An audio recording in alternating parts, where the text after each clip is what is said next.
Boa tarde. Boa tarde a todos na paz do Senhor Jesus. Amém?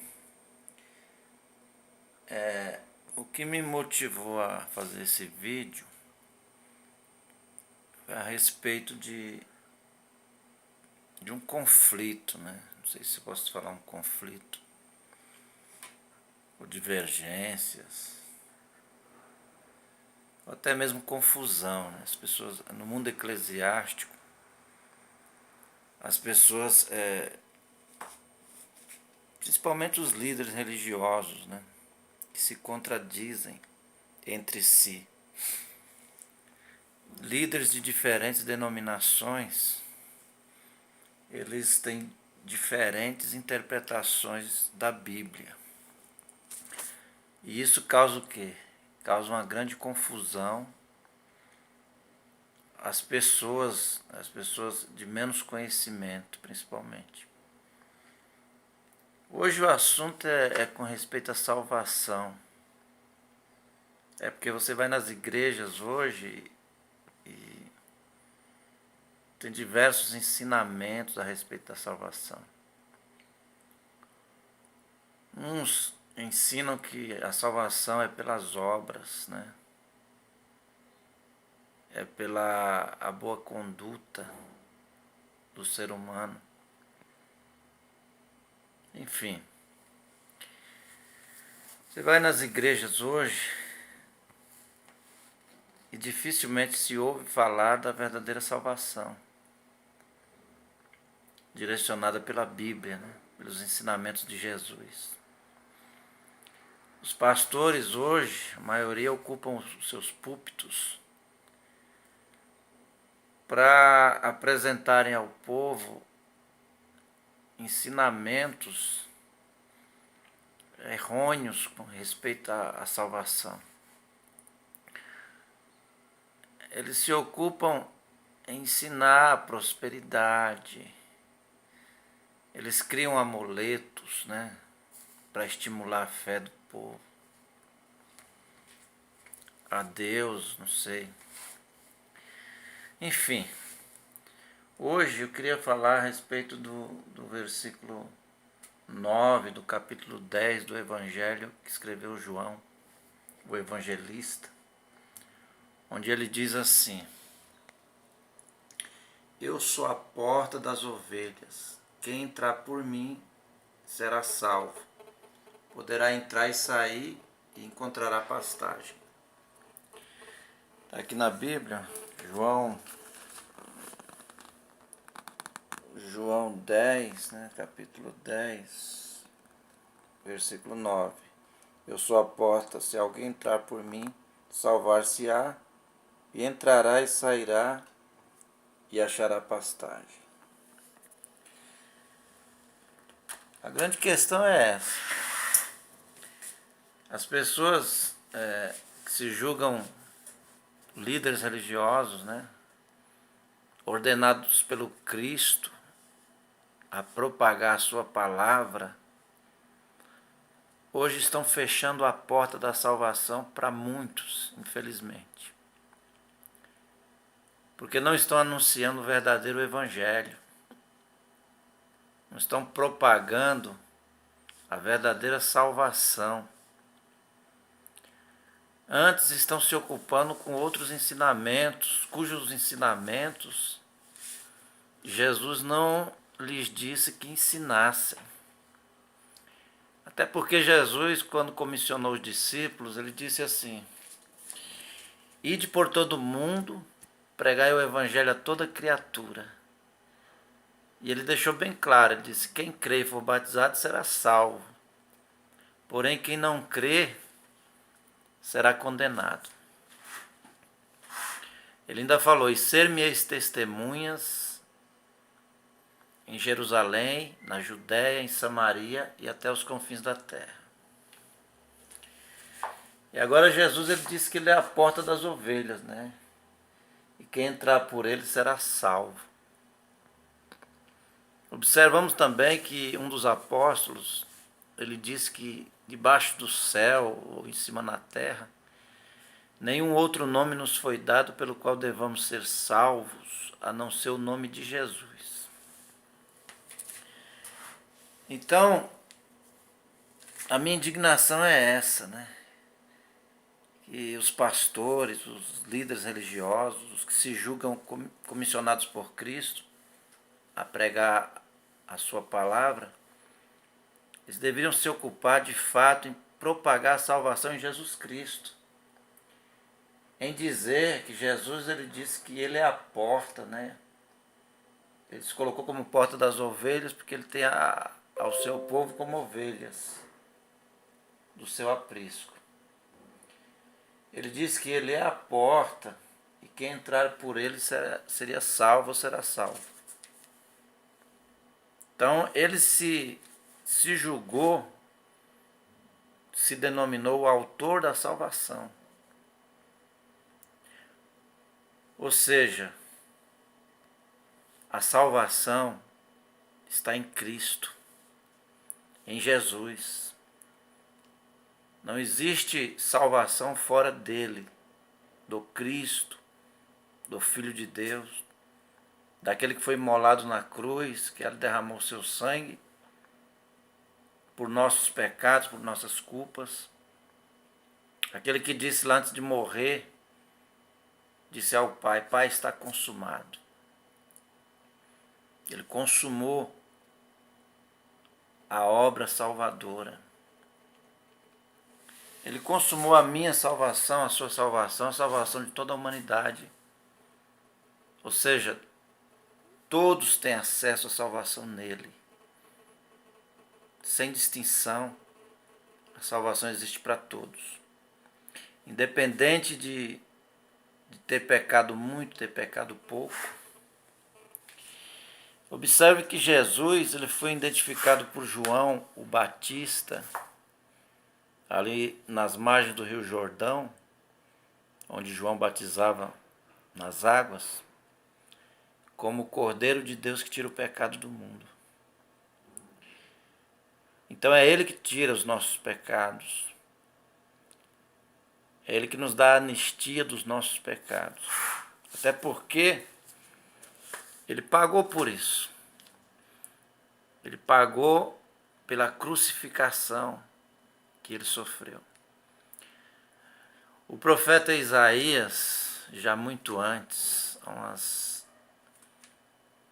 há umas 70 décadas, vamos colocar, há 700 anos antes de Cristo, há 7 séculos, né? 7 séculos. Ele já falou a respeito de Jesus, do seu sacrifício. O sacrifício que ele havia de padecer posteriormente. Ele disse assim: o castigo que nos traz a paz estava sobre ele, e sobre as suas pisaduras nós fomos sarados. Ele levou sobre si os nossos pecados, as nossas dores, as nossas enfermidades, e de completo, o castigo que nos traz a paz estava sobre ele. Então,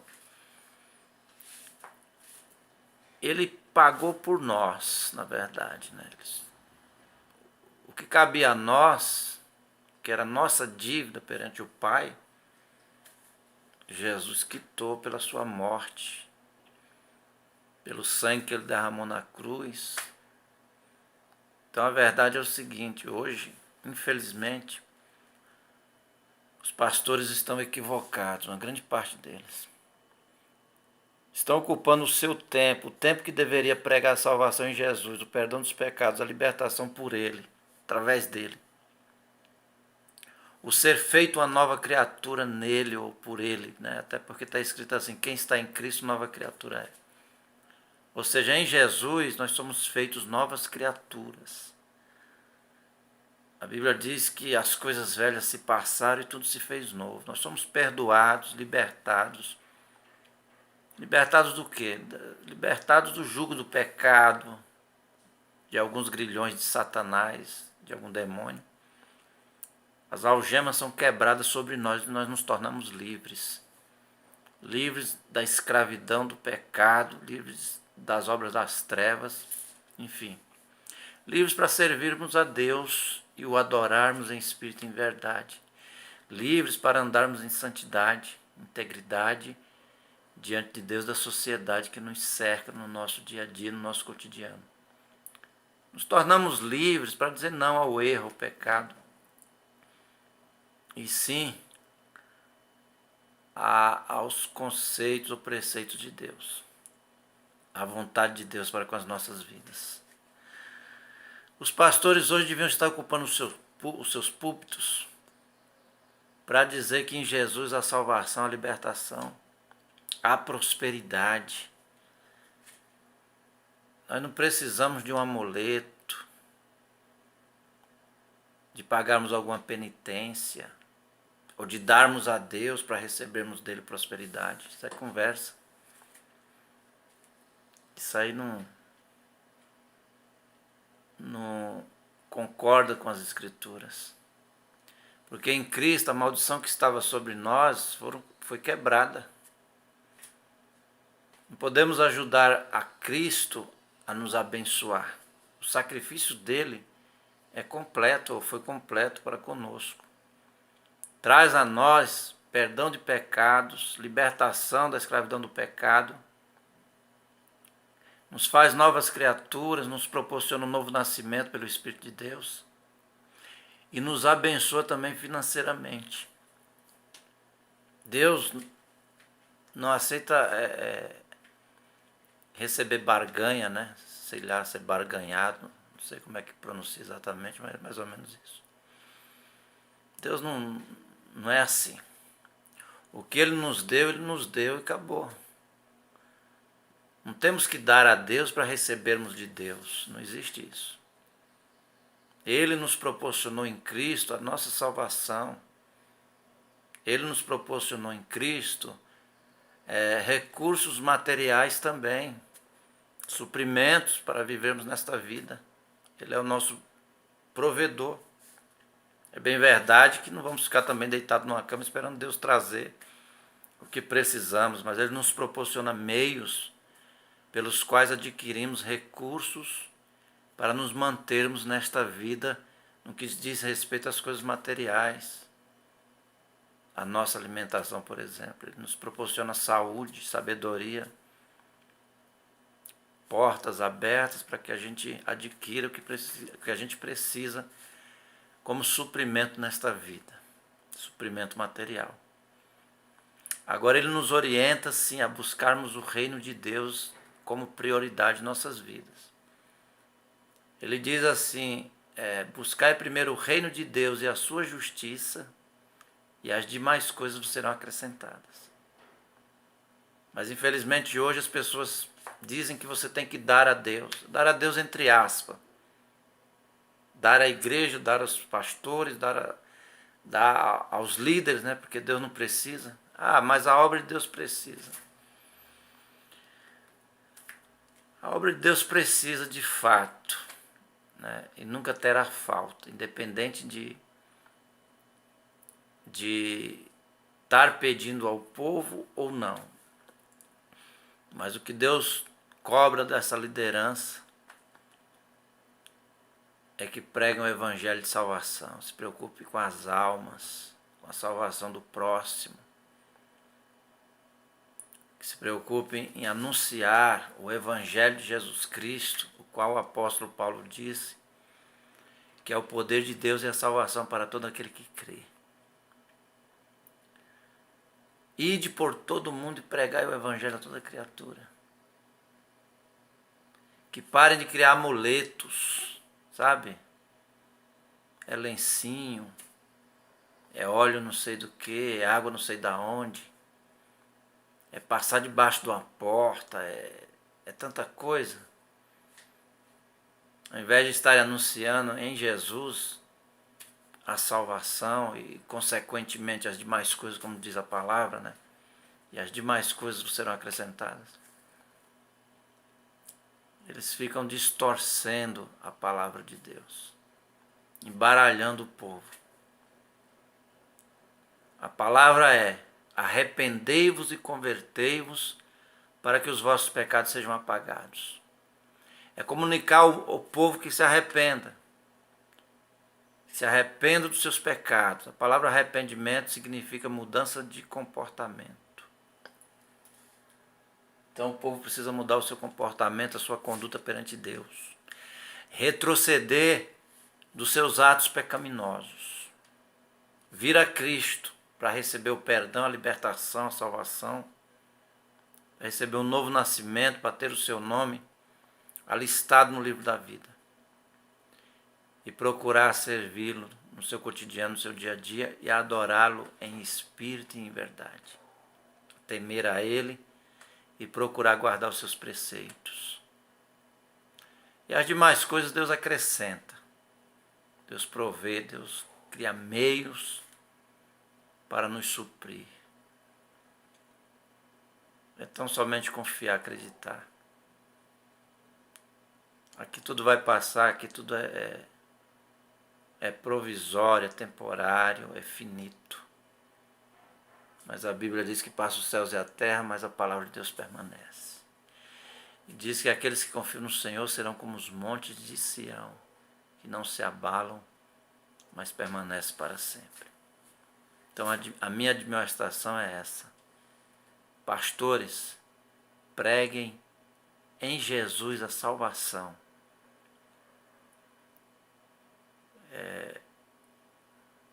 Não deem rodeios, voltas, não fiquem querendo tirar a lã e a gordura das ovelhas, com pretexto de que estão pregando a salvação.